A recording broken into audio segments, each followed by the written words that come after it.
არტიფიციალურად შექმნილი პროცესი რეალური კრიზისის გადასაფარად ოცნების ეგრეთ წოდებულ ბრძოლაზე მაღალი ფასების წინააღმდეგ დისკუსია ლილო ძლიერი საქართველოს ორგანიზებით გაიმართა. ეკონომიკის ექსპერტები, ბიზნესის სექტორი და სამოქალაქო საზოგადოება თანხმდება.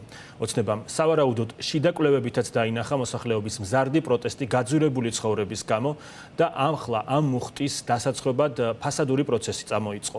გაერთიანების ლიდერებმა სპეციალურ დისკუსიაზე დარგის სპეციალისტებთან და ჟურნალისტებთან ერთად განიხილეს ფასების ზრდის რეალური მიზეზები და ის გზები, რომლებიც ქვეყანას ამ ეკონომიკური კრიზისიდან გამოიყვანს.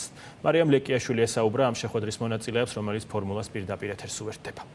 დიახ, ლელო ძლიერი საქართველოს დაორგანიზებულ შეხვედრაზე, რომელიც საქართველოში ფასების რეკორდულ ზრდას ეხება, განიხილავენ იმ რეალურ ფაქტორებს და მიზეზებს, რის გამოც საქართველო დღეს ამ პრობლემის წინაშე დგას. იქ შეკრებილი ადამიანები დისკუსიის და დიალოგის რეჟიმში ცდილობენ შექმნან ერთგვარი გეგმა ამ პრობლემის რეალურად გადასაჭრელად. ადამიანები, რომლებიც დღეს ამ შეხვედრაზე იმყოფებიან, ჩვენთან საუბრისას ამბობენ, რომ ის ფასების კვლევის კომისია, რომელიც ივანიშვილის მთავრობამ შექმნა, არის სრულიად ფარსი და ქართული ოცნება ამით ცდილობს, რომ მის ამომრჩეველს მხოლოდ მოაჩვენოს, რომ ისინი რეალურად ფიქრობენ ამ პრობლემის მოგვარებაზე, რადგან დღეს საქართველოში შექმნილი სიტუაცია ფასების რეკორდულ ზრდასთან დაკავშირებით სწორედ ქართული ოცნების ამომრჩევლებსაც შეეხო. ისინი ამბობენ, რომ ქართულმა ოცნებამ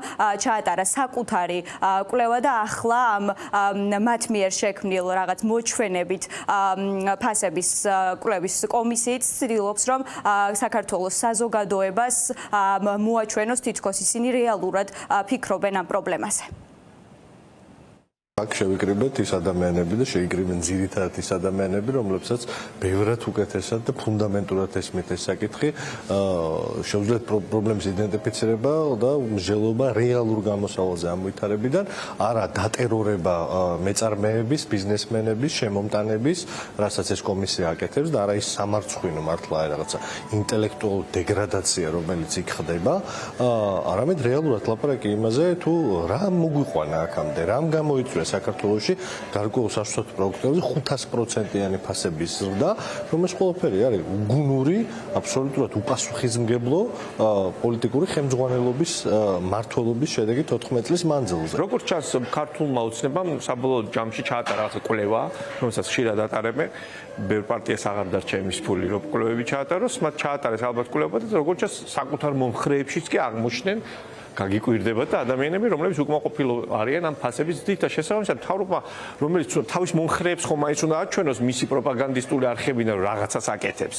ეს რაღაცის კეთება გამოიხატა იმაში, რომ ორი კომისია შექმნეს, ერთი არ ეყოფოდა, თითქოს ჯერ მთავრობამ, ეხა პარლამენტმა გადაიბარა და იქ ცალ-ცალკე იბარებენ და საბოლოო შედეგი ამისი წარმოუდგენელია, რომ იყოს ფასების შემცირება გრძელვადიან პერსპექტივაში. ამ გზებით, რაღაც ეკონომიკის ფაკულტეტის პირველ კურსზე ასწავლიან, რომ ამ გზებით ფასების შემცირება არ ხდება. ჩვენ შევთავაზეთ უკვე ინდივიდუალურადაც ყველა კოლექტივადაც შეგვიძლია შევთავაზოთ, რომ პრობლემის გამომწვევი მიზეზები, რაც ძალიან კომპლექსურია და მთლიანად არის დაკავშირებული იმ სტარ გადაწყვეტილებებთან და იმ სტარ პოლიტიკასთან და არასწორ პოლიტიკასთან, რაც წარდებოდა გარკვეული გასული პერიოდის განმავლობაში, პრობლემში ამის დიაგნოზი, იმიტომ რომ თუ უჭერს თვითონ აღიარება და აბრალონ ისე სხვას ეს შეცდომები და უბრალოდ უნდა აღიარება მოხდეს და დაიწყოს გამოსწორებაზე საუბარი. ვინ თუ არა ამ ადამიანებმა იციან, რატომ გაიზარდა ასე ფასები, რასთან არის ეს კავშირში.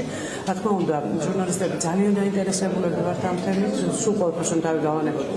თუნდაც იმიტომ, რომ სწორად გავაშუქოთ ის, რაც არის სანდო და სწორი ინფორმაცია.